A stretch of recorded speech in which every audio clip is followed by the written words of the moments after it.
क्या हाल है दोस्तों, कैसे हैं? मैं हूं बिलाल और आज हम एक्सप्लोर करेंगे नक्स को। नक्स एक रिएक्ट लाइब्रेरी है जो कि यूज होती है सर्च पैराम स्टेट को मैनेज करने के लिए। सर्च पैराम्स को हम आमतौर पे हुक्स के जरिए भी मैनेज कर सकते हैं, लेकिन उसमें जरा सा हेड है कि कोड ज्यादा बढ़ जाता है और सोचना काफी पड़ता है, उसको हैंडल करना जरा सा प्रॉब्लम होती है बाज दफा। तो इन्होंने कहा वो तमाम प्रॉब्लम, वो तमाम के तमाम सरदर्द जो है आप हमें दे दो, हमारी लाइब्रेरी को यूज करें जो बिल्कुल आपको इन तमाम चीजों को इजी वे में करके दे देगी। भाई वो किस तरह से करके देगी, तो वो खुद यहाँ पे बता रहे कि हमने यहाँ पे ये देखो सारा कोड आपको लिख के दे दिया, आप चाहें तो इसको कॉपी पेस्ट कर दो। यहाँ पे हमने क्या किया, दो सर्च पैरम बनाए हुए हैं, एक हेलो का, दूसरा काउंट का। किसके जरिए? यूज क्यूरी स्टेट के जरिए। तो इसको आप यूज करें और उसके बाद आप यूआरएल पे नजर मारें, आपके सर्च पैरम खुद ब खुद मैनेज हो रहे होंगे। अगर यहाँ पे हम यूआरएल देखें इनकी ऑफिशियल वेबसाइट की, तो यहाँ पे कोई भी सर्च पैरम नहीं है। अगर मैं यहाँ पर आ जाता हूँ, लाइक इंटर योर नेम, मैं अपना नाम लिखता हूँ बिलाल। जैसे ही मैंने नाम अपना लिखा, इन्होंने क्या कहा, लोकेट द यूआरएल। हमने यूआरएल के ऊपर नजर दौड़ाई तो यहाँ पे हमारा एक हेलो नाम से सर्च पैरम बन गया और उसकी वैल्यू क्या आ गई, बिलाल आ गई। और यहाँ पे देखो हुक के जरिए क्या बनाया हुआ है सर्च पैरम, हेलो। और इसी तरह दूसरा बनाया हुआ है काउंट। तो अब मैं काउंट बनाता हूं, जैसे ही मैंने काउंट के ऊपर क्लिक किया तो देखो यहाँ पे दूसरा सर्च पैरम आ गया। तो ये खुद ब खुद मैनेज हो रहे हैं, आप सिर्फ हुक के जरिए अपने सर्च पैरम को डिफाइन करते जाएं, बाकी ये काम खुद करेंगे। लाइक मैं दोबारा काउंट के ऊपर क्लिक करूं तो अब ये इंक्रीज हो गया और यहाँ पे भी वैल्यू देखो इंक्रीज हो गई। तो कितने आसानी से कर ये चीजें मैनेज हो रही है। तो इसको सीखते हैं इसकी डॉक्यूमेंटेशन से कर। तो मैं आ जाता हूं डॉक्यूमेंटेशन के अंदर और सबसे पहले ये कह रहे हैं कि आप इसको इंस्टॉल कर ले। मैं एनपीएम यूजर हूं तो यहाँ पे इसको कर लूंगा कॉपी। कॉपी करने के बाद मेरे पास एक नेक्स्ट जेएस की सिंपल एप्लीकेशन है, यहाँ पे हेलो नक्स लिखा हुआ है और जेसन के अंदर आ जाए तो यहाँ पे मेरे पास कौन सी नेक्स्ट है, बिल्कुल 15, नेक्स्ट जेएस 15 है। ठीक है ना, तो इसको हटाते हैं और आते हैं इसकी इंस्टॉलेशन के ऊपर। मैं यहाँ पे लिखता हूं एनपीएम इंस्टॉल नक्स, इंटर करूंगा, मेरे पास एक एरर आ जाएगा तो उसे भी सॉल्व कर लेते हैं, क्योंकि नेक्स्ट 15 अभी जो है रिलीज हुई है तो कुछ चीजें कैपेबल नहीं है इसके साथ। तो ये कहता है कि अगर आपको ये इंस्टॉल करना है, अभी इसकी लाइब्रेरी है रिएक्ट 19 के ऊपर सपोर्टेड, पूरी तरह से सपोर्टेड नहीं है, कुछ इश्यू है, वो ये अनकरीब सॉल्व कर ही देंगे। तो यहाँ पे अगर आपको इंस्टॉल करना है तो या तो बाय फोर्स करें या लेगेसी पेयर डेप्स करें। ठीक है, तो मैं इसको बाय फोर्स कर लेता हूं। इसको पहले हम करते हैं एनपीएम इंस्टॉल नक्स और यहाँ पे हाइफन हाइफन फोर्स, इंटर। जैसे ही मैंने बाय फोर्स किया अब ये इंस्टॉलेशन शुरू हो गई और बिल्कुल ठाक से कर हो गई। इसको क्लियर कर देते हैं और क्लियर करने के बाद एनपीएम रन डिव, इंटर कर दिया, हमारी एप्लीकेशन चल गई। इसको पहले ब्राउजर के ऊपर टेस्ट कर लेते हैं, इंटर करते हैं, इसको बिल्कुल क्लियर हो जाए, तमाम चीजें बिल्कुल रन हो जाए तसल्ली से, सुकून से। बिल्कुल ठीक है, देखो बिल्कुल एप्लीकेशन नॉर्मल चल गई है। जेसन के अंदर आके देखते हैं क्या हमारी इंस्टॉलेशन कंप्लीट हुई। यहाँ पे देखो नक्स भी आ चुकी, ठीक है ना। तो यहाँ पर आते हैं, अब हम समझते हैं अपनी नक्स की लाइब्रेरी को डॉक्यूमेंटेशन से कि भाई हमारी इंस्टॉलेशन हो चुकी है। अब क्या करें, अब नेक्स्ट स्टेप वो कह रहा है कि भाई नेक्स्ट के ऊपर जाओ। नेक्स्ट के ऊपर जाने के बाद वो कह रहे हैं कि आप किस चीज को यूज करो। मैंने कहा भाई मैं नेक्स्ट जेएस के ऊपर यूज कर रहा हूँ और ऐप राउटर के ऊपर यूज कर रहा हूँ, आप चाहें तो सोर्स के ऊपर भी यूज कर सकते हैं। ठीक है, तो ऐप राउटर के ऊपर इन्होंने क्या कहा है कि सबसे पहले आप जो है हमारे नक्स एडाप्टर को इंपोर्ट करें। तो मैंने कॉपी किया और यहाँ पे चले जाए लेआउट के अंदर। ठीक है, तो लेआउट के अंदर चले जाते हैं भाई, लेआउट के अंदर आ गए, टॉप के ऊपर आ गए, टॉप के ऊपर इसे इंपोर्ट कर दिया, सेव कर दिया, ये काम भी हो चुका। अब क्या करना है भाई, दोबारा आ जाते हैं डॉक्यूमेंटेशन में। वो कह रहे हैं कि नक्स एडाप्टर को रैप कर दो आप अपने चिल्ड्रन से। तो कॉपी कर दिया और इसको रैप भी कर देते हैं चिल्ड्रन को। मैं आता हूं यहाँ पे, चिल्ड्रन कहाँ गए, ये रहा चिल्ड्रन। हम अपने नेक्स्ट एडाप्टर से इसको, नक्स एडाप्टर से इसको रैप कर दिया, सेव कर दिया। डॉक्यूमेंटेशन का ये कॉन्फ़िगरेशन हो गई, बात खत्म, क्लियर हो गया, इसका काम खत्म। आगे बढ़े, ठीक है, आगे बढ़ते हैं। कॉन्फ़िगरेशन हो गई, अब क्या करें भाई, बिल्कुल डाउन जाते हैं बॉटम के ऊपर, बेसिक यूजेज यहाँ से भी जा सकते हैं, बेसिक यूज यहाँ भी जा सकते हैं, जैसा आपका मन करे वहां से जा सकते हैं। मैं यहाँ से चला जाता हूँ। उसके बाद वो कह रहे हैं कि भाई इसका बेसिक यूज क्या है। सबसे पहले आप हमारे हुक को इंपोर्ट करो। जैसे हुक को इंपोर्ट करोगे तो आप अपने कंपोनेंट को यूज क्लाइंट बनाना ना भूलना। तो यूज क्लाइंट, सॉरी, इनका हुक क्या है, यूज क्यूरी स्टेट, ये इनका हुक है। तो एक काम करते हैं, इसको इंपोर्ट करते हैं और उसके बाद एक सर्च पैरम बनाते हैं और उसको टेस्ट करते हैं। ठीक है, तो हम आते हैं यहाँ पर अपने पेज के ऊपर और सबसे पहले टॉप के ऊपर दो चीजें हमने इंपोर्ट कर ली, एक यूज क्लाइंट बना दिया, दूसरा हमने अपने हुक को इंपोर्ट कर लिया। हुक का नाम है यूज क्यूरी स्टेट। इसके बाद मुझे क्या करना है, हम पहले कुछ कोडिंग कर लेते। क्या कोडिंग करते हैं, मैं एक इनपुट बनाता हूं, इनपुट, और वो इनपुट की टाइप होगी टेक्स्ट, और टेक्स्ट के बाद इसकी वैल्यू होगी, अभी के लिए फिलहाल कुछ भी नहीं इसकी वैल्यू, और प्लेस होल्डर रख देते हैं राइट, और इसके साथ ऑन चेंज फिलहाल नहीं बनाते, सेव करते हैं, देखते हैं हमें क्या चीज रिसीव होती है। यहाँ पे कुछ मिला कि नहीं मिला। मैं आता हूं अपने ब्राउजर के ऊपर बिल्कुल तसल्ली से, एक एरर आ गया, एरर पढ़ लेते हैं। यहाँ पे जरा स्क्रीन को छोटी कर लेते हैं। वो कह रहा है वैल्यू तो रख दी, ऑन चेंज नहीं बनाया, तो ठीक है ऑन चेंज हैंडल भी बना देते हैं ताकि हमारा एरर चला जाए। ओके, ये तमाम चीजें स्टेप है बिल्कुल इनिशियल लेवल पे। तो हम एक बार कॉन्फ़िगरेशन कर लेंगे, ऑन चेंज बना दिया, और इसके अंदर इनपुट हैंडल के नाम से एक फंक्शन भी पास कर लेते ताकि हमारा एरर चला जाए। तो यहाँ पे इनपुट हैंडल का एक फंक्शन बनाते हैं, कॉन्स्ट, इनपुट हैंडल का एक फंक्शन बना दिया कॉन्स्ट, और यहाँ पे एक फंक्शन डिफाइन करेंगे जो कि कुछ नहीं करेगा, फिलहाल console.log करते हैं, और console.log को कुछ भी नहीं चाहते ताकि हमारा एरर चला जाए।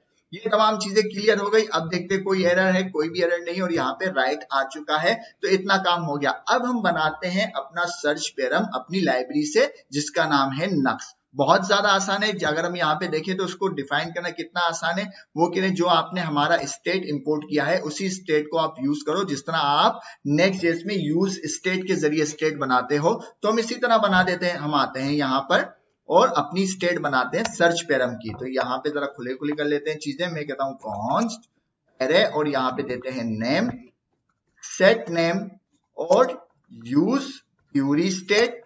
और यूज क्यूरी स्टेट के अंदर अब हमें अपने सर्च पैरम का नाम लिखना है। कन्वेंशन ये है कि जिस नाम से स्टेट बनाओगे, हमने नेम के नाम से बनाई है, वही यहाँ पे रख सकते हो। कन्वेंशन ये है, लेकिन आप इसको चेंज भी कर सकते हो, कोई जरूरी नहीं। सेव करते हैं। सेव करने के बाद अब हम क्या करते हैं, अपनी वैल्यू इस यहाँ पे भी हम दे देते हैं कि भाई इसकी नेम की वैल्यू होगी, जो भी हमारे पैरम सर्च पैरम जो है हमारा नेम का जो भी वैल्यू है इसके अंदर पुट कर दो। और यहाँ पे एरर आ गया, तो एरर हटाने के लिए हम फिलहाल इसको कह देते कि बाय डिफॉल्ट वैल्यू, अगर नेम के अंदर कुछ वैल्यू है तो वो ले आओ, वरना इसकी वैल्यू क्या होगी, एक स्ट्रिंग होगी। सेव कर दिया। सेव करने के बाद अब अपने हैंडल को हम हैंडल करते हैं। यहाँ पे हम कहते हैं कि भाई इनपुट के अंदर जो भी वैल्यू आएगी सेट नेम के अंदर चली जाएगी, E dot target dot value, ठीक है। और यहाँ पे मैं दे देता हूं ई, और इसकी टाइप होगी एनी। सेव कर दिया, तमाम काम बिल्कुल सेट हो गया। हमने अपनी एक स्टेट बना दी।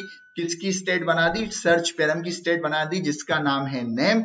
और नेम की वैल्यू क्या होगी, जो भी इनपुट में हम लिखेंगे वो उसकी वैल्यू होगी, ठीक है। सेव कर देते हैं। सेव करने के बाद आते हैं अपनी एप्लीकेशन में, यहाँ पे कुछ लिखते हैं, और लिखने से पहले हमारे यूआरएल पे नजर डालते हैं। कोई भी सर्च पैरम नहीं है, यहाँ पे हम लिखते हैं लाइक बिलाल।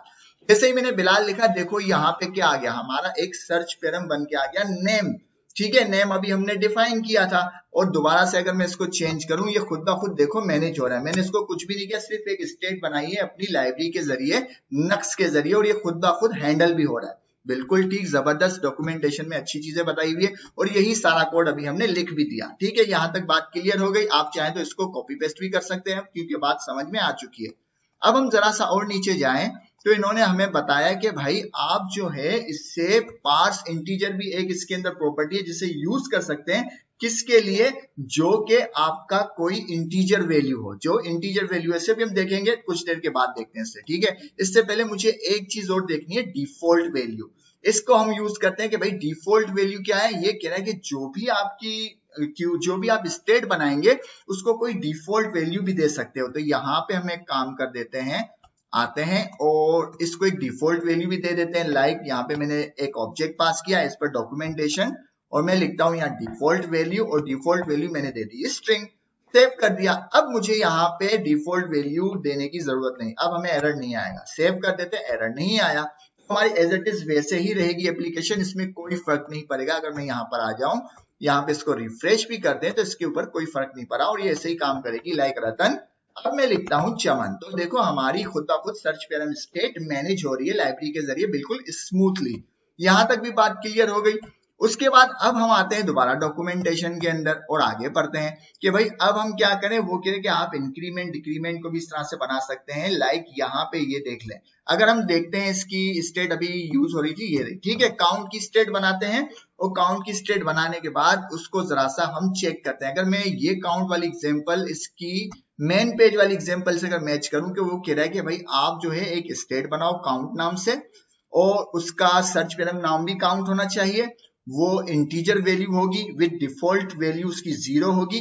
ये काम करते हैं, उसके बाद इसको टेस्ट करते हैं, ठीक है। किस तरह से टेस्ट करते हैं वो भी मैं आपको भी बता देता हूं, तो इसमें परेशान होने की बात नहीं। मैं कहता हूं कॉन्स और काउंट सेट काउंट, ये भाई स्टेट बनाओ यूज क्यूरी स्टेट के जरिए और हमारी क्यूरी पैरम सर्च पैरम का नाम होगा काउंट, ठीक है। आप चाहें तो उसको बदल भी सकते हैं। इसके साथ साथ मुझे यहाँ पे एक और चीज चाहिए, पार्स एज, पार्स स्पेलिंग का बड़ा मसला है मेरा, parse as integer, parse as integer, यहाँ पे मुझे ये चीज चाहिए। और डॉक्यूमेंटेशन में दोबारा देखें कि भाई कोई चीज गलत तो नहीं लिख रहे। हमने यहाँ पे पार्स एज इंटीजर जो है इंपोर्ट कर लिया, इसको कॉपी कर लेते हैं ताकि कोई प्रॉब्लम हो ही ना। मैंने यहाँ पे इसको कॉपी किया, काउंट जो है हमारे स्टेट का नाम है और यहाँ पे पेस्ट कर दिया, सेव कर दिया कि भाई ये जो है इंटीजर वैल्यू है और इसकी डिफॉल्ट वैल्यू क्या होगी, 0 होगी, ठीक है। यहाँ तक बात क्लियर हो गई। अब यहाँ पे हम बनाते हैं एक बटन, ठीक है। डॉक्यूमेंटेशन के अंदर दिया हुआ है भाई बटन बनाओ और यहाँ पे लिखते हैं क्लिक, क्लिक के साथ यहाँ पे हम यूज करते हैं काउंट कि भाई इसकी वैल्यू काउंट भी बता दो क्लिक के अंदर। और ऑन क्लिक का एक फंक्शन बनाते हैं, ऑन क्लिक का एक फंक्शन बनाओ भाई और उस फंक्शन का नाम लिखते हैं नंबर हैंडल और इसको करते हैं कॉपी। ये फंक्शन भी बना देते हैं, बिल्कुल इजी सा फंक्शन है। इसकी डॉक्यूमेंटेशन से चाहे तो कॉपी भी कर सकते हैं, कोई प्रॉब्लम वाली तो बात नहीं है। ऑन पेस्ट और ये एक फंक्शन है, तो फंक्शन क्या काम करेगा, सेट काउंट की वैल्यू को चेंज करेगा। क्या चेंज करेगा, इसके अंदर मैं डॉक्यूमेंटेशन में अगर देख लूं, मैं गलत नहीं हूं तो इसके अंदर एक कॉल बैक पास हुआ है जो कि ये काम करेगा, ठीक है।